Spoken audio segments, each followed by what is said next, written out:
എനിക്ക് ഇനി ഭൂമിൻ്റെ അടിയിലാ പണി, ഭൂമിൻ്റെ മേലുള്ള പണി തന്നെ തീർന്നു. അപ്പം അടി ശരിയാക്കണം എനിക്ക്, അതിനായി അതൊക്കെ പറയുന്നത്. അപ്പം ഈ ആലിമായാൽ ആലിം മുസ്തഫ നബിൻ്റെ ഫോട്ടോസ്റ്റാറ്റ്. മുസ്തഫ നബി എന്താ പറഞ്ഞത്? ഇത് നിങ്ങൾ ഈ തിജാനി മശായിഖന്മാരെ പരിചയപ്പെടുത്താനാണ് ഈ പറഞ്ഞത്. നിങ്ങൾ വിചാരിക്കണ ആകാശത്ത് പറക്കണ ഔലിയാക്കളല്ല ആര്. തിജാനി മശായിഖ് മുസ്തഫ നബിൻ്റെ ഫോട്ടോസ്റ്റാറ്റാ. അല്ലാന്ന് പറയണ ആൺകുട്ടികളുണ്ടെങ്കിൽ വരി ഓല ഏതെങ്കിലും കാട്ടു പോയി പറ്റി തിന്ന് കുത്തിരുന്ന് 25 കൊല്ലം കഴിഞ്ഞിട്ട് ഓല ഔലിയായി നിന്നതല്ല. അത് തെറ്റാണോ? തെറ്റല്ല. അത് ചില അവസരങ്ങളാണ്, ചില ഭാഗ്യങ്ങളാണ്, ചിലത് കിട്ടുക. ഇതല്ല തിജാനി മശായിഖന്മാർ. അവർ റൂട്ടിലാണ്.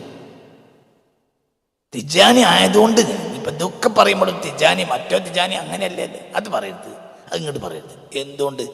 ഇജ് തിജാനി ആയിട്ടും ഇജ് ഖാദിരി ആയിട്ടും ഇജ് റിഫായി ആയിട്ടും ഇജ് ചിഷ്തി ആയിട്ടും നന്നാവൂല. അത് ഇജ് വാങ്ങിയാൽ പോരാ, ഇജത് കുടിക്കണം. ഇജ് പാല് വാങ്ങിയാൽ പോരാ, പാല് നേരത്തിന് കാച്ചണം, നേരത്തിന് കുടിക്കണം. ഇല്ലെങ്കിൽ എൻ്റെ ഉള്ളിൽ എൻ്റെ കയ്യിൽ നിന്നിട്ട് ആ പാലാണ് കിട്ടും. ഇനി ആ പാൽ ഒരാൾ കുടിച്ചാൽ അത് വിഷമാണ്. തന്നെ തൊലിക്കത്ത് ജിഷ്ടിയായി എന്നെപ്പോലത്തെ രാമുക്ക നാട്ടിലുണ്ടാവില്ല. എൻ്റെ പാല് കെട്ടുപോയി. അതിന് പാൽക്കാരൻ ഉത്തരവാദിയല്ല, പശു ഉത്തരവാദിയല്ല. നിങ്ങൾക്ക് പറഞ്ഞാൽ മനസ്സിലായോ? നിങ്ങൾ തിജാനിയാണ് ഖാദിരിയാണ് മറ്റേന്ന് പറഞ്ഞു ഇന്നെന്ന് പിന്നാലെ നിങ്ങൾ പായണ്ട. നിങ്ങൾ ഹക്കായ റൂട്ടിന്ന് പിടിച്ചിട്ട് ഹക്കായി ജീവിച്ചോളി. അവനാൻ്റെ കയ്യിൽ നിന്ന് പാല് നല്ല സാധനമാണ്. പക്ഷെ അത് സ്വന്തം കയ്യിൽ കിടന്നും കെടുവല്ലേ? പറയട കുട്ടി, കെടുവോ അല്ലേ? കെടും. അപ്പം ഞാൻ പാല് വാങ്ങി എൻ്റെ കയ്യിൽ പാലുണ്ട് എന്ന് പറഞ്ഞിട്ട് കാര്യമല്ല. ഓൻ്റെ പാല് ഒറിജിനൽ തന്നെ, പക്ഷെ അത് ഓൻ്റെ കയ്യിൽ കിടന്നിട്ട് കെട്ടിട്ടുണ്ടോ? ഇനി അത് കുടിച്ചാൽ വിഷം ആണോ അല്ലേ? നിങ്ങൾ പറയും നിങ്ങൾ കട്ടൻ ചായ കുടിച്ചാൽ വിഷമല്ല, കട്ടൻ ചായ കുടിക്കുക. അതേസമയത്ത് കെട്ട പാൽ കുടിച്ചാൽ എൻ്റെ ജീവൻ പോകും. അങ്ങനെയും വരാം. ഫുഡ് പോയിസൻ്റെ അത്ര ഉള്ള പോയിസൺ വേറല്ല. മൂർക്കം പാമ്പിൻ്റെ വിഷവും ചിലപ്പോൾ ഇറക്കാൻ കഴിയും. ഫുഡ് പോയിസൺ ഉള്ളിൽ കയറിയാൽ മരിക്കലാന്നുള്ളതല്ല. അതേസമയത്ത് ഫുഡ് മനുഷ്യൻ്റെ ആരോഗ്യത്തിനുണ്ടായതാണ്. ആണോ അല്ലേ? ഒന്ന് കയറി വാ, ഇതെങ്ങടെ എങ്ങായി തൊലിയക്കത്ത്.